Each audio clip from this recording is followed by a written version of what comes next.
ಆತ್ಮೀಯ ಸ್ನೇಹಿತರೆ ನೋಡಿ, ಇನ್ನೊಂದು ಕೂಡ ನನ್ನ ಮಾಹಿತಿಯನ್ನು ನಾನು ಹೇಳ್ತೀನಿ ನೋಡಿ. ಸಾಕಷ್ಟು ಹೇಳ್ತಾ ಇರ್ತಾರೆ, ನಮ್ಮ ಲೋನುಗಳು ಇದ್ದಾವೆ, ಲೋನುಗಳು ಬೇಗ ಕ್ಲಿಯರ್ ಆಗ್ತಿಲ್ಲ, ಮತ್ತು ನಾವು ಈ ಥರ ಹಿಂಗೆ ಅಂದ್ಕೊಂಡಿದ್ವಿ, ಆ ಕೆಲಸಗಳು ನಮಗೆ ಆಗ್ತಾ ಇಲ್ಲ, ಮನೆಯಲ್ಲಿ ಯಾವಾಗಲೂ ಒಂಥರ ಸಿಟ್ಟು, ನೆಮ್ಮದಿ ಇಲ್ದಂಗೆ ಥರ ಆಗ್ತಾಯಿದೆ. ಒಬ್ಬರನ್ನ ಕಂಡ್ರೆ ಅಕ್ಕನ ಕಂಡ್ರೆ ತಂಗಿಗಾಗಲ್ಲ, ತಂಗಿನ ಕಂಡ್ರೆ ಅಣ್ಣಗಾಗಲ್ಲ, ಅಣ್ಣನ ಕಂಡ್ರೆ ತಮಗಾಗಲ್ಲ ಅಂತೇಳಿ ಈ ಥರ ಎಲ್ಲ ಒಂದು ಚಟುವಟಿಕೆಗಳು ಮನೆಯಲ್ಲಿ ನಡೀತಾ ಇದ್ದಾವೆ. ನೋಡಿ, ಒಂದೇ ಹೇಳ್ತೀನಿ ಕೇಳಿ ಸ್ನೇಹಿತರೆ, ನಿಮ್ಮ ಮನೆಯಲ್ಲಿ ಹಳೆಯ ಪರಿಕೆಗಳನ್ನು ಬಿಸಾಡ್ರಿ. ನೋಡಿ, ಏನು ಹಳೆಯವಾಗಿರ್ತಾವಲ್ಲ ಆ ಪರಿಕೆಗಳನ್ನು ನೀವು ನೋಡಿ ಚೇಂಜ್ ಮಾಡಿ, ಹೊಸವನ್ನು ತಂದಿಟ್ಕೊಳ್ಳಿ. ಹಳೆಯವನ್ನು ನೀವು ಅದನ್ನು ರಿಮೂವ್ ಮಾಡಬೇಕು. ಮತ್ತು ಹಳೇ ಬಟ್ಟೆಗಳನ್ನು ತಗೊಂಡು ಬಂಡೆ ಒರೆಸೋದು ಮತ್ತು ಮನೆಯನ್ನು ಕ್ಲೀನ್ ಮಾಡೋದು ದಯವಿಟ್ಟು ಮಾಡಬೇಡಿ. ಇವೆಲ್ಲ ಹುಟ್ಟು ದರಿದ್ರಗಳಿವು ಈ ಥರ ಮಾಡಿದ್ರೆ. ಇನ್ನೂ ಒಂದು ಹೇಳ್ತೀನಿ ಕೇಳಿ, ಮತ್ತು ನಿಮ್ಮ ಮನೆಯಲ್ಲಿರ್ತಕ್ಕಂಥ ಗಡಿಯಾರಗಳು ನಿಂತು ಹೋಗಿರ್ತಾವಲ್ಲ, ಅವಕ್ಕೆ ಏನಾದರೂ ನೀವು ಹೊಸ ಶೆಲ್ ಹಾಕಿ ಮತ್ತೆ ನೀವು ಕಂಟಿನ್ಯೂ ಮಾಡಬೇಕು. ಹಂಗೆ ಬಿಡೋದ್ರಿಂದ ಅದನ್ನೇನು ದರಿದ್ರನೇ. ನೋಡಿ, ಕೆಲವೊಂದು ವಿಚಾರಗಳು ಭಾಳ ಸೂಕ್ಷ್ಮ ಇರ್ತವೆ.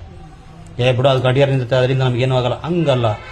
ಒಂದು ತಿಳ್ಕೊಳ್ಳಿ, ಯಾವತ್ತು ಗಡಿಯಾರ ನಿಲ್ಲಬಾರ್ದು. ಗಡಿಯಾರ ನಿಂತಿರಿ ಅಂದರೆ ನೀವು ಜೀವನದಲ್ಲಿ ನಿಂತ್ಕೊಂತೀರಿ ಅಂತ ಅರ್ಥ. ಅದು ಗಡಿಯಾರ ಮೂವ್ ಆದಂಗೆ ನೀವು ನಿಮ್ಮ ಜೀವನದಲ್ಲಿ ಒಳ್ಳೆಯ ಕೆಲಸಗಳನ್ನು ಮಾಡ್ಕೊಂತ ಹೋಗ್ತಾ ಇರಬೇಕು, ಒಂದು ತಿಳ್ಕೊಳ್ಳಿ. ಮತ್ತು ಅದರ ಜೊತೆಗೆ ನೀವು ಬ್ರಾಹ್ಮಿ ಮುಹೂರ್ತದಲ್ಲಿ ಎದ್ದೇಳಬೇಕು.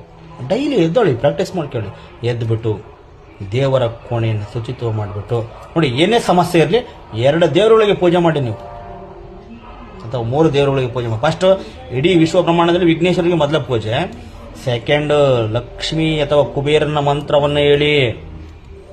ಲಕ್ಷ್ಮೀ ದೇವಿ ಅಥವಾ ಕುಬೇರನ ಮಂತ್ರವನ್ನು ಹೇಳೋದ್ರಿಂದ ನಿಮ್ಮ ನಿಮ್ಮ ಮನೇಲಿ ಇರ್ತಕ್ಕಂಥ ಆರ್ಥಿಕ ಸಮಸ್ಯೆ ದರಿದ್ರಗಳೆಲ್ಲ ಕಿತ್ತರ್ಕೊಂಡಂಗೆ ಓಡೋಗ್ತಾವಂಗೆ. ನೋಡಿ, ಕುಬೇರನ ಮಂತ್ರ ಹೇಳೋದ್ರಿಂದ ನಿಮ್ಮ ಮನೆಯಲ್ಲಿ ಆರ್ಥಿಕ ಅಭಿವೃದ್ಧಿ ನಿಜವಾಗ್ಲೂ ಆಟೋಮೆಟಿಕಲಿ ನಿಮಗೆ ರೈಸ್ ಆಗುತ್ತೆ. ಅದು ಪೂಜೆ ಮಾಡುವ ಟೈಮಲ್ಲಿ ಶ್ರದ್ಧಾ ಭಕ್ತಿಯಿಂದ ಮಾಡಿ.